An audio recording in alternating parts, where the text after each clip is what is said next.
I just want to reference something that Rabbi Jacobson said. I was moved by this idea of the Frierdiker Rebbe writing about his daughter. It's so deep and personal, the Eben Tova. A number of years ago, I saw a letter of the Rebbe where he writes that women are malchus. They're connected with the sphere of mastery and manifestation. And malchus is connected with the earth, and the earth is full of stones, and that's why women like stones, and their husbands should buy them for them. So he was encouraging this woman's husband to buy her jewels for Yom Tov. It reminded me of that letter when he was speaking.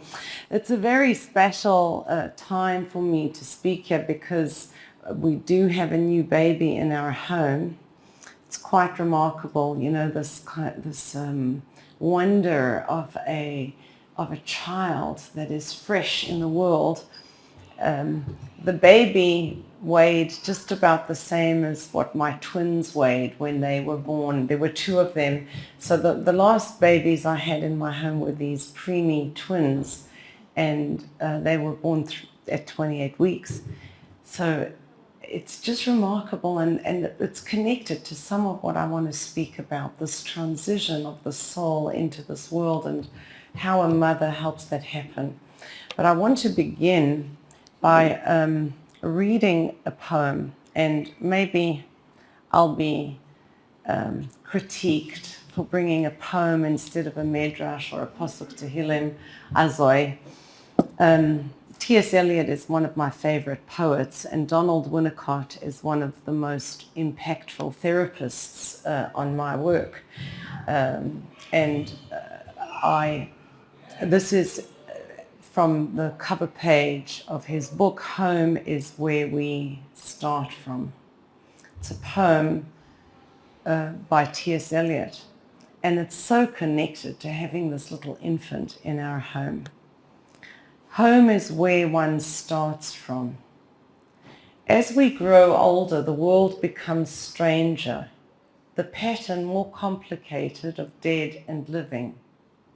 Not the intense moment isolated, with no before and after, but a lifetime burning in every moment.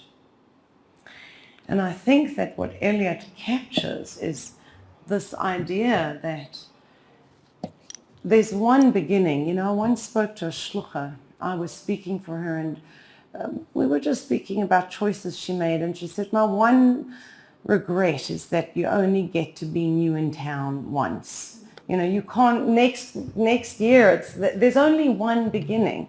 Although, of course, every moment is a beginning, but that inception where it's just this moment and there isn't a history. From a Torah perspective, of course, it's more subtle and complex because your soul exists before your birth. It's just incarnating into the body, and it's taken a journey into this world. But what I want to focus on tonight is the role of the home and the role of woman in socializing individuals. I feel like it's not happening. I see clients, whether it's the teenager and the mom's in the house, but she's not at home, she's not available, and she's not present, and people feeling isolated because they're not connecting with others, and so they're not connecting with their own selves. And that's the gift to humanity that a woman is. We are the ones who gift others with becoming who they are. Actually, while Rabbi Jacobson was speaking, I was thinking of another letter. He sparked a whole lot of associations. But one of the letters that he brought to mind was from the Rebbe, where he comments on the Gemara and the Zohar. The Gemara says, Vayis noah isha noah and kalim noim marchivim daitam shel adam. I think that's the Lashon. A beautiful home, a beautiful wife, and beautiful vessels expand the consciousness of a person. And the Zohar speaks about this and correlates it with the idea of a body, a soul, and the organs in the body. how these also expand the consciousness and correlate with each other. But the interesting thing that the Rebbe brings out over there is that the mamutza, the intermediary between the home and the vessels, or the body and the organs of the body, is the woman.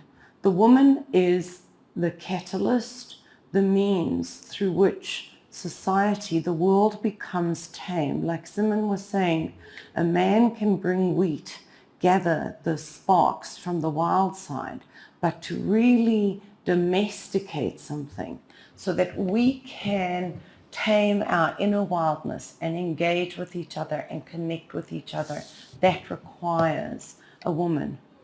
So I think that many of us are familiar with the Maharal, where he speaks about Shasani Kirtsoinai, and many people have, like a minor fit about the bracha, thank you for not making me a woman. But when you look in the Gemara, there's clear understanding of what's happening over there, and that we're putting ourselves on the map of mitzvahs in the morning, brachas, what is incumbent upon me, what am I obligated to do, and yet those blessings, thank you for not making me a slave, aren't stated in the thank you for not making me a woman, etc., are not stated in the positive, because to say I am that, I embody that, is very difficult. But the woman's bracha is the only one which is stated in the positive. Shasani kirtsoinai, thank you God, blessed are you God, for making me according to your will. And the Maharal says that God kept on going until he got to woman, and then he stopped.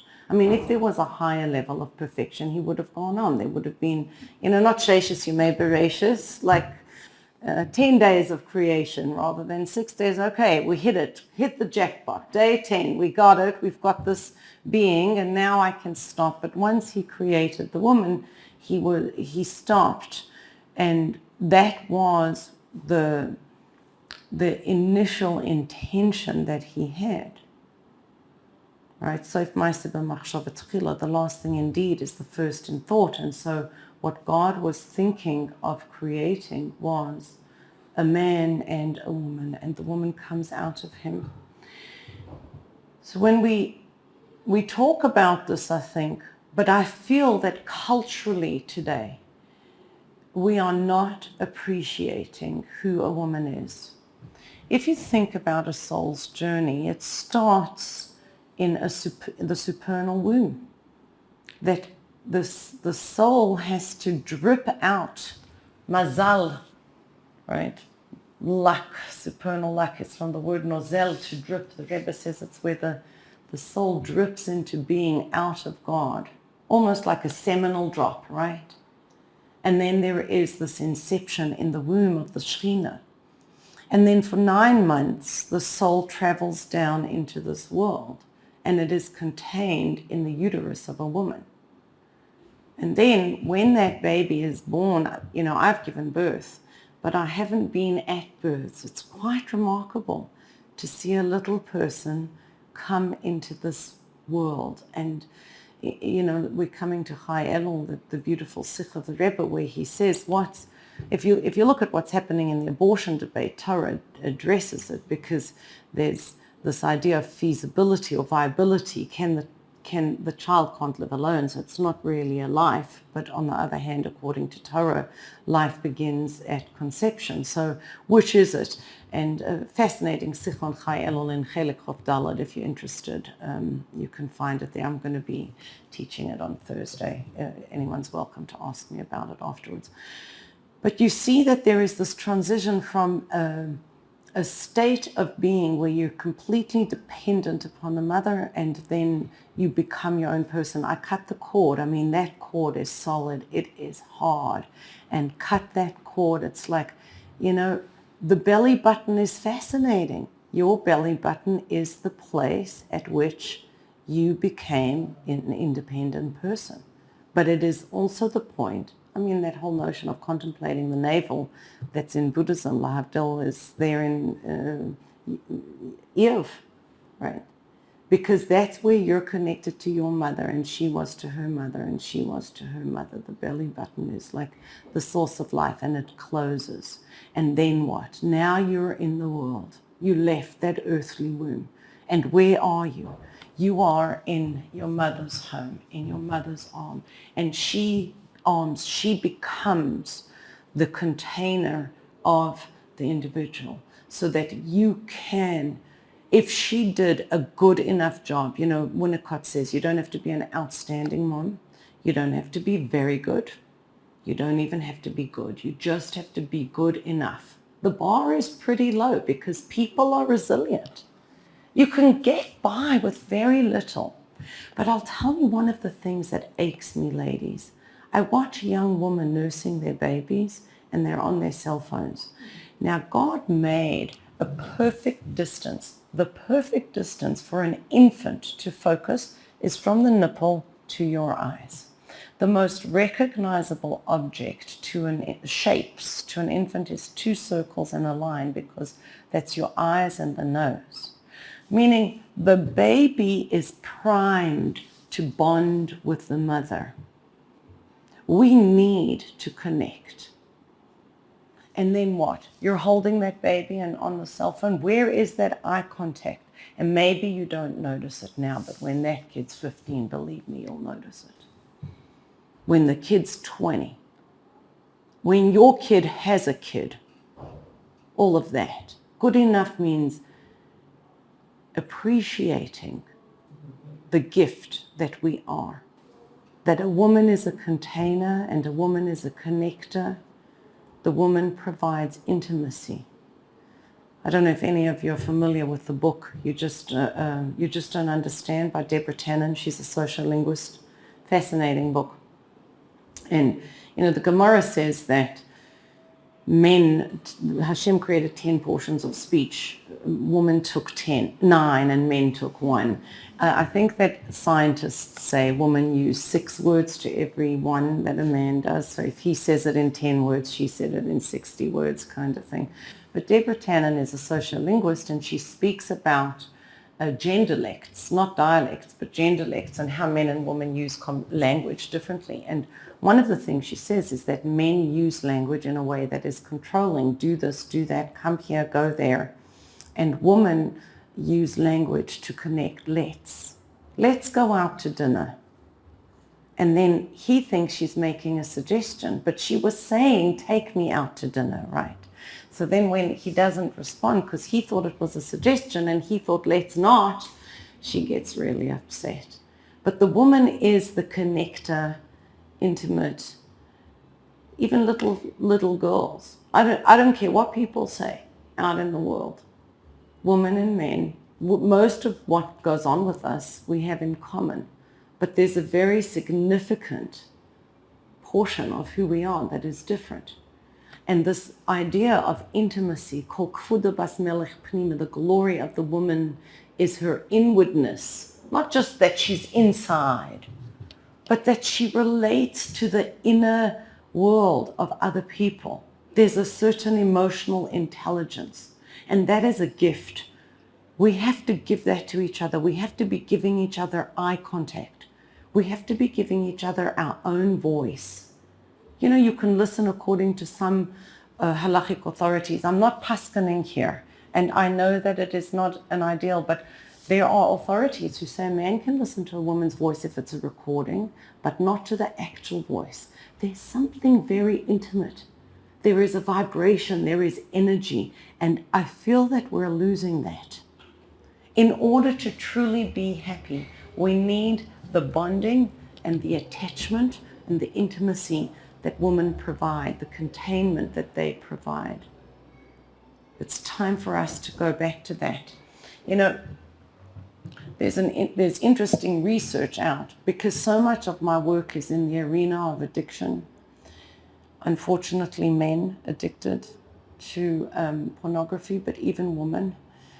New research explains addiction as attachment disorder.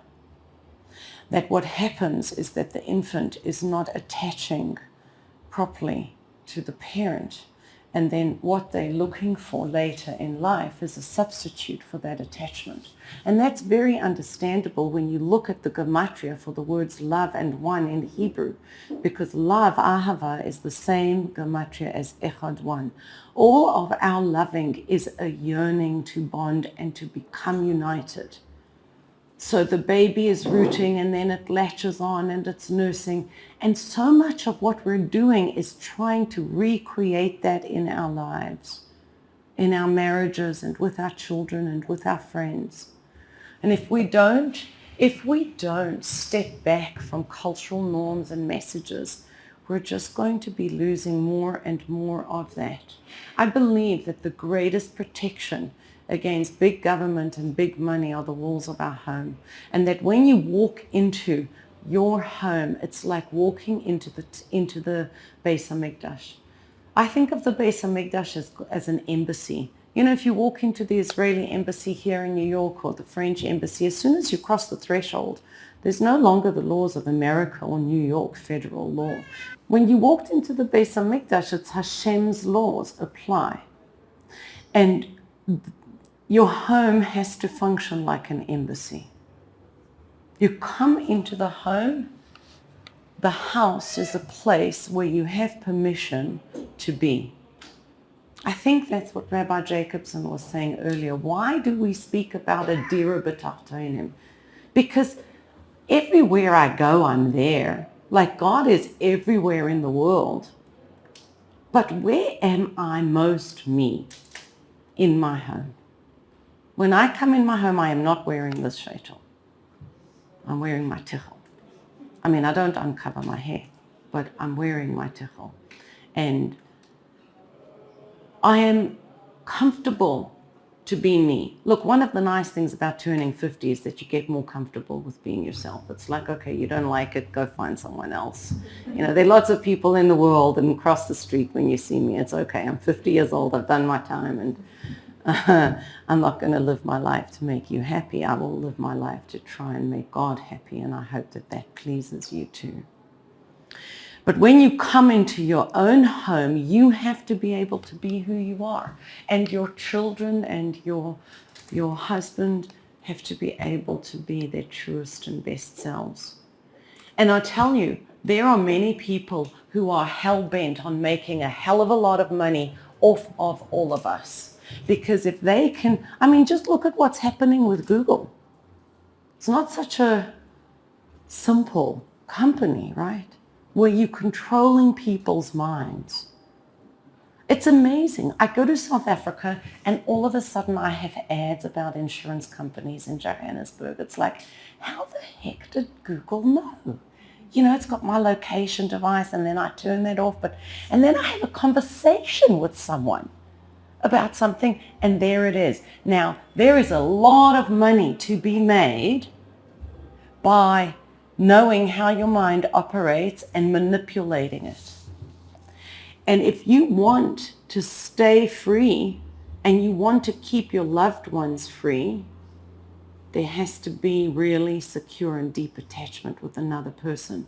The walls of our home are the best protection between big government and big money, both of which there should be abundant money for everyone, but when it's really big, like Google's got a bigger budget than, I think the budget of Brooklyn is bigger than any country in Africa. So it gives you a little bit of a sense, that it's like when there's that much, what freedoms are being lost. And I think that women are standing at the very epicenter of freedom for the next generation, of bonding, of connection, of being real, of being able to look inside and know ourselves.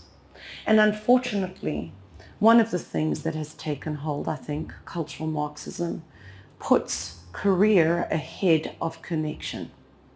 To me, it's the equivalent of throwing all the babies into the Nile.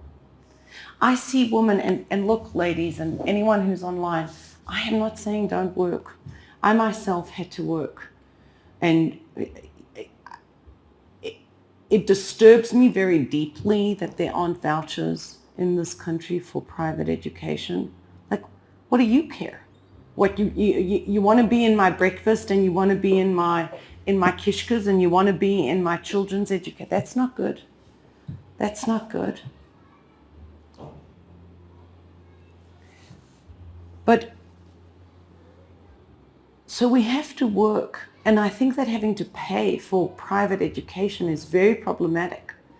Most people in our community, most couples, need to work. So I'm not saying don't do that, but what bothers me is that the career becomes the badge.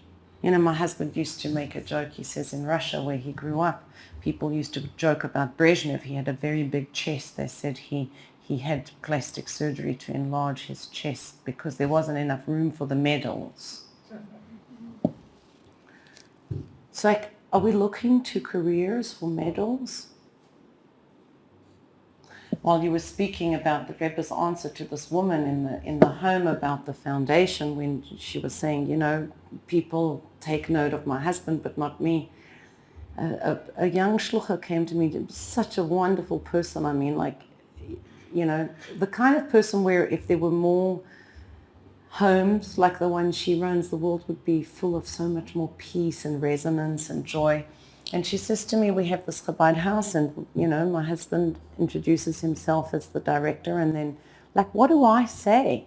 And I said to her, well, why don't you just tell them that, you know, what I did over the last 5 or 6 hours to prepare this meal for you and to be here for you, I do for my family 24/7. She was like, yes, that's my line. You know, but what, we have to put it into a career? Like Rabbi Friedman speaks about the fact that people told him he's so remarkable, and what does his wife do? And he said she runs a home for unwanted children. And oh, what does she do? And you know, she takes care of their emotional needs, and she actually educates them, and she does their laundry, and she cooks for them and feeds and does the budgeting, and they're like amazing. She runs this home like one-stop shop, and it's just her. And she says, yes, they're all our children, and no one else wants them, right? So we're going to wrap it up. We're going to put a badge on ourselves and say, oh, okay, now I have a career. Capitalism values wealth and communism values labor. It's like, it's not such a big deal. I mean, yes, Adam la'amal yulad, a person is born to work, but your mission, your purpose, your sparks are in your work. And there's so many sparks in being the woman that is creating containment and connection and intimacy for the world. I want to share one last idea before I close, and that has to do with the impact of the pull on our lives. And, you know, there's an expression in 12-step programs, take what you like and leave the rest. So if this doesn't apply to you, it doesn't, you know, like any of the stuff that I'm talking about, if it's irrelevant, then, you know, I'm sorry. I hope maybe you know someone that it applies to. But it struck me when 9/11 happened, I was astonished because 9/11 was 2011. And I remember when Russia invaded Afghanistan, 2001, sorry, right. I remember when Russia invaded Afghanistan in 1989. I lived in South Africa. There was $3 to the rand. There's now like 15 rand to the dollar. Gold skyrocketed. It was a big deal. And in some ways with bin Laden, I understood it was the same war. I mean, it was exactly the same thing. But there was the period of time between 1989, which was a big year in my life, and 9/11 was pretty much the same period of time as between the end of World War II and when I was born. And at that moment, I realized how closely I was born to the end of the war. You know, to me, I learned about World War I and World War II in history books. It was far away.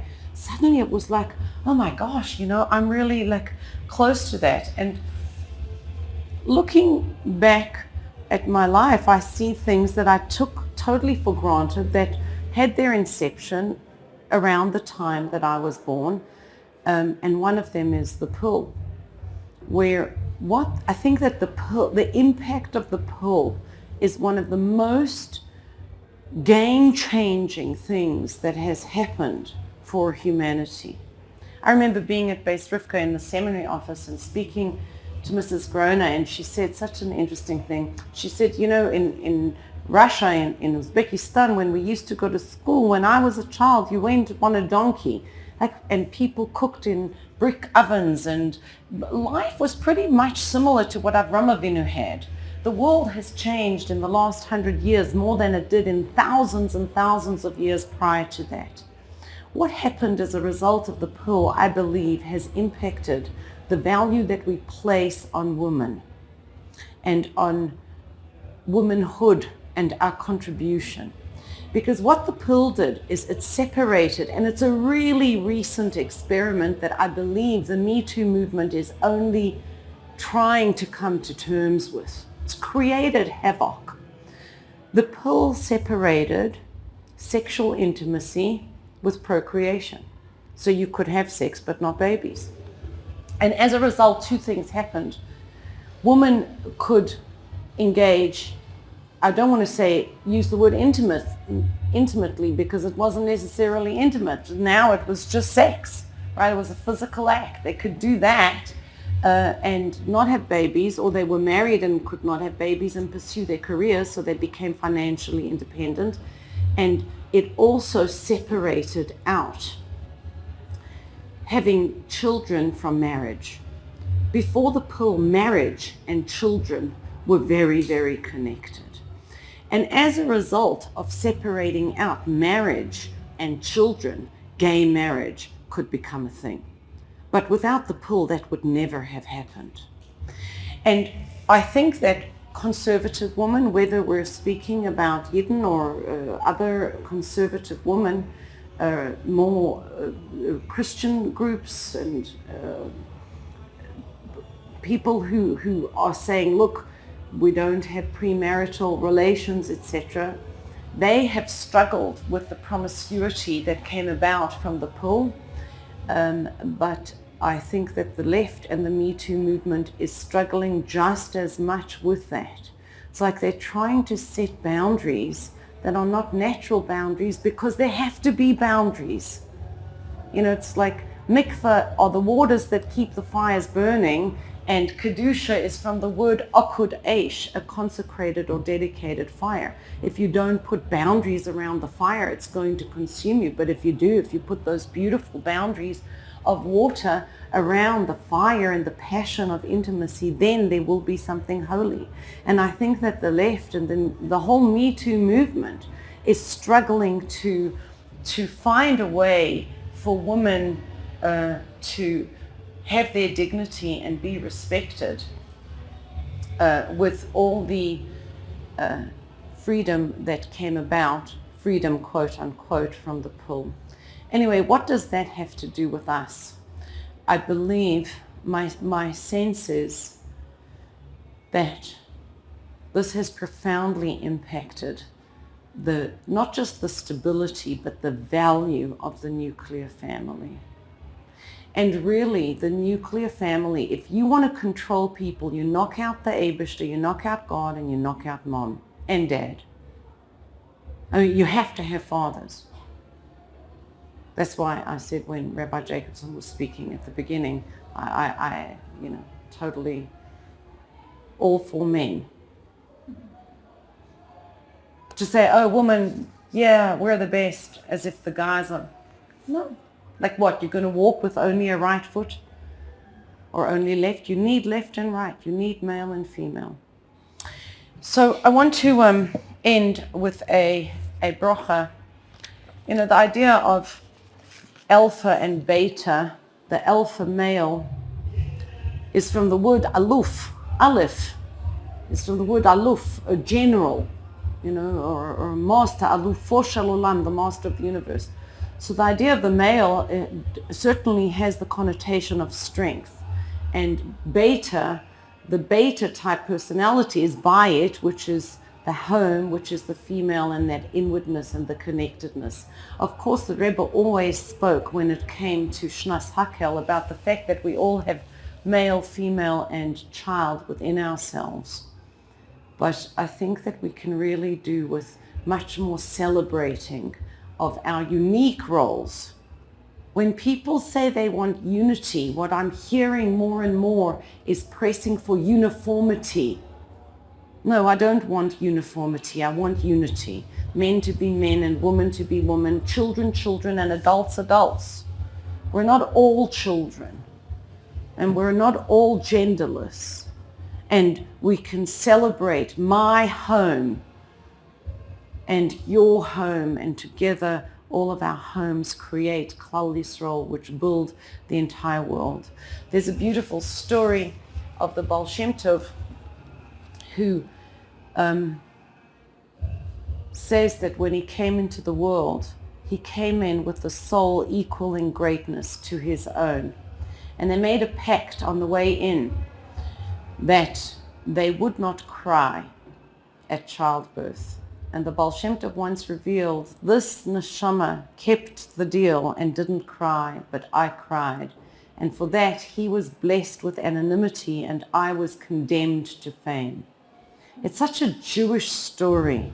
And I think that we live in a world that looks at fame and the outside, what's happening in Reshus HaRabim, the public domain, but the Reshus HaYochid, the private domain, the female domain, is one that is very neglected. And may we take this month to rededicate ourselves to our own inner world and to our own homes, celebrating what is private and personal and not necessarily the public persona. The people you know on Facebook don't really exist. No one's life is like that, right? And with that, we should make the entire world the private domain of Hashem with the coming of Mashiach now. I'd like to add to this, the reason I said you take it first, Simon, is because I don't know anything about what God apportions during the year, it's like theoretically, and I see people make lots of effort and not make that much money, and then some people don't make that much effort. It's a Gilgal thing, reincarnation is connected with finances to a great extent. But I want to say two things. I remember seeing, what's her name, the CEO, Sheryl Sandberg, right? Is that from Facebook? Yeah. She wrote that book, Lean In. I haven't read it. But the script was, you can have anything you want. Well, I just want to say, that may be true, but you can't have everything you want. There is no ways. Like, what I see is that it's not PC. As I said, find another speaker next time if you don't like it, or don't come hear me, whatever it is, not PC. What I believe has happened is that women got to get the jobs their fathers held, and they retained the jobs their mothers had. So basically, they're out working and could have a high-profile job. But for most women, unless they're working at a very high income level, they can't afford full-time help, etc. So they're still coming home. So you've got this job and, nice career, but then you come home and you're still taking care of your family, and it's exhausting. So I do think that it's very important for us to say, you might be able to have anything, which is really a lie, but using it in a generic way, like there's much more available to us than there used to be as women. And financial independence has enabled women who were abused and living in terrible situations to pick up and leave. So there's been a lot of benefit to it. But we have to remember, you can't have everything. And there are trade-offs if you're going to devote yourself to your career. And I hear this question is not about, I want a career. This person wants to look after a family and there's financial need. But even when it comes to that, like, what do you need? How much do we need? look, it's a very, no one can answer that question.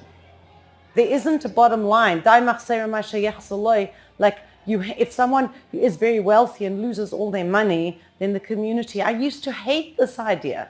It like turned me against Yiddishkeit for a long time. Someone's very wealthy, loses money, and then, big millionaire, now the community has an obligation to bring him back up to that level, like Fat Papa Joe, living the rich life. Come on, I'm barely scraping by, and why should I have to work so hard so that you have, because people's well-being, they are connected. Money is very connected to much of our mission in life. And being rich or being poor, what we have, wealth is a state of mind. How much money you have, you can count, but wealth is a state of mind. So we can have everything. You might be able to have anything, but you can't have everything. That's one thing. And the other thing that I want to say is that even if you're working, statistics show that the greater the frequency a family eats together, the lower the incidence of substance abuse. The whole family without their cell phones on. So sit down to dinner. It's not beneath your dignity to make a warm dinner for your family, which unfortunately many people say that. Sarah Lieberman, Simon's sister-in-law, once said to me, we were talking, and she said, it used to be when we would have dinner, my father would call us for dinner and he would say, come and wash. Now people say come for dinner, or maybe now they don't even say come for dinner, right? But come and wash meant, well, you sat down to a Suda and you washed for bread and you ate your meal. It was like a more formal thing. And then we had mazonas come in. It's like just all these boundaries moving away, and the meal loses its formality. Whatever choices you make and whatever your circumstances are, do feel that the evening meal is vital. Friday night dinner together is not enough to protect the family. I think there's two components. One is, how do you manage your own life? And the other is, what do you do in terms of the family unit?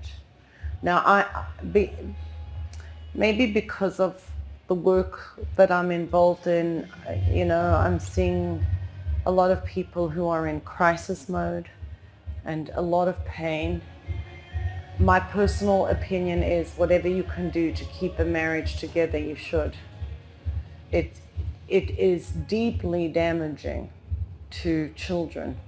And not only that, I do see that women suffer a lot. Firstly, there's never as much money. So you're going to be splitting. There's double rent, or, double mortgage and double utilities and double so many things. So everyone's going to be less well off, but also emotionally less well off. There's a beautiful explanation of the woman with the mirrors in Mitzrayim.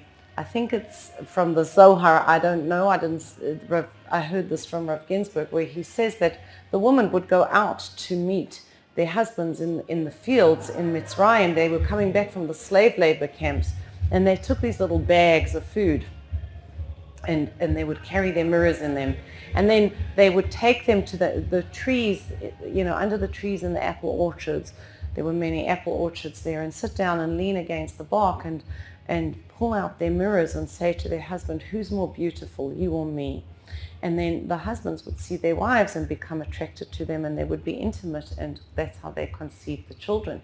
Because their husbands were so broken from not earning a living and from being slaves. It's like, I understood that story really well after Madoff happened, I just traveled around the world, and so many women telling me, my husband's not interested in me, my husband's not interested, because the money and the intimacy, the man and the min, which is money and sex in Hebrew, is, very connected one to the other.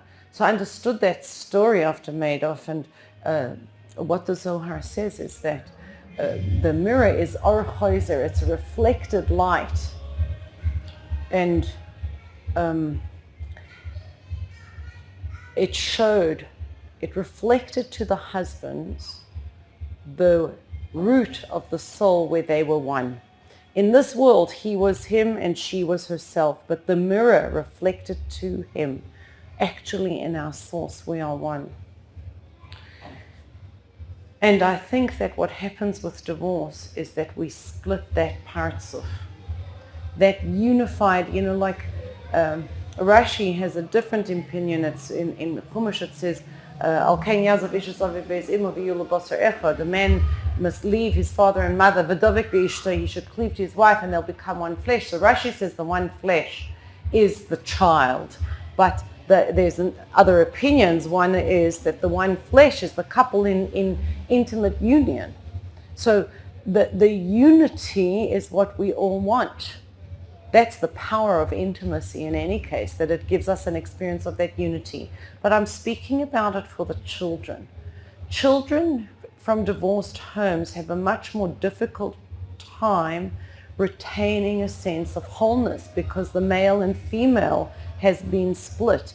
That's at the spiritual level. And then just practically, people's lives are very difficult. So when there's divorce, I would recommend to do whatever you can to stay married. I have a friend, she once said, the effort that it would take to get divorced and stay divorced, you may as well just put into your marriage. For those, and I see there's a number of women, forgive me for going on a little bit of a tangent, but I see there's a number of women in the audience who aren't married. I want to share something I read in a letter of the Frierdiker Rebbe. I have not been able to find it. And if anyone knows, I would be very happy if you would tell me. But it's in one of those letters. He writes and he says, marriage is compared to a home. The time of dating, when you're on the shidduch, is like the raw materials of your home. The period of the engagement is the foundation of the home, and then the marriage is the home itself. So marriage is very difficult. When you're dating, don't think to yourself, oh, he'll change. No, those raw materials, those are the raw materials. It's like those stories of the 3 pigs with the house of the straw and the wood and stone or bricks. I think those are the 3 Batei Mikdash, lahavdil, it like got morphed into the world. But it's like, if the guy's got straw, then that's what the house is going to have. If it's wood, it's wood. If it's stone, it's stone. Those raw materials are really important because you're going to get more than you bargained for once you get married. But once you're married, do whatever you can to stay married. And my general advice, I don't know this person, so it's in a very general way. I would say definitely find ways to nurture yourself and take care of yourself. Like, I do retreats for women, and they come, and I know it's just like a brief retreat, but it can give so much. Speaking, I once heard, I can't remember who taught me this, Chokmas Noshim Bon Sabesa, the wisdom of a woman builds her home. But actually, it says Chokmat Nashim, the wisdom of women, plural, Banta Beita, builds her home individually. And before I got married, someone said to me, you will build your home on the wisdom of many women. Speak to those women, speak to your friends, speak to a mashpia, build your home on the wisdom of your friends as well. So I think that having a support group that is extended is really important, and even if that means financially, having access to funds that your husband doesn't necessarily know about. And that may not be PC, but I always had an envelope that had money in it. So it was, sometimes it had a significant amount and sometimes very little. Significant and little is also relative. I mean, like from 0 to 18,000.